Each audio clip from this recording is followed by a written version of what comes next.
Vesmírny teleskop Jamesa Webba spravil ďalší zaujímavý objav.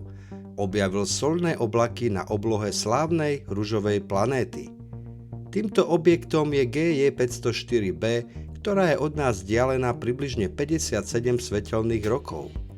Pre jej ružovkastý vzhľad sa často nazýva aj ružovou planétou, no astronómovia sú si stále nie celkom istí, či sa sformovala ako obria planéta alebo ako skôr malý hnedý trpazlík.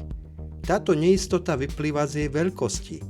Jej hmotnosť je zhruba 25 krát väčšia ako hmotnosť Jupitera, čo ju zaraďuje blízko nejasnej hranice medzi planétami a hnedými trpazlíkmi.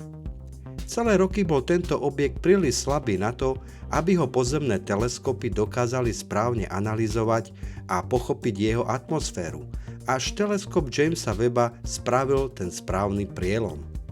Ak ťa bavia takéto videá, podpor ma na mojom YouTube kanáli a sleduj moju facebookovú stránku Obdivuhodný vesmír.